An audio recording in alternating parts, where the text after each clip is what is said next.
बाहेर देशात का नाही लग्न झालं का त्याच रात्री स्वागत असते, आडवं तिडवं येडं वाकडं धूमधडाका.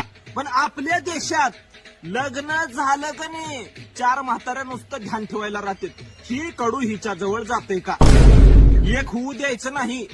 लग्न झाल्यावर 15 दिवस ही देवी ती देव ही मसोबा मर्याई ह्याव त्याव, त्याच्यामध्ये 15 दिवस निघून जाते. त्याच्यानंतर देव बुळूस तर जवळ येऊ देत नाहीत. त्याच्यानंतर ती मंडपवाले भांडेवाले गाडीवाले ज्याचं व्याजानं पैसे घेतले त्यांनी ताप देतात. आणि ही सगळं झाल्यावर का नाही मग सगळे झोपणार, झोपल्याच्या नंतर मग ती गुदडी पांघरून टुचूक चालू. देव सुद्धा विचार करत असल क्या ह्यांचं लग्न केलं, ही येडझवे लोक माझ्याकडे कशाला घेऊन येऊ लागले, ह्यांना परम आनंद परम सुख घेऊ द्या म्हणत असेल देव देखील. पण तुम्हाला नाही, तुमच्या गांडीतलं किडी. ती बिचारं पहिलंच तुंबलेलं, त्याच्यामध्ये त्याला एवढा अडवायचं. अरे काय धंदा, 2-4 दिवस ठीक आहे की बे, 15-15 दिवस असते का.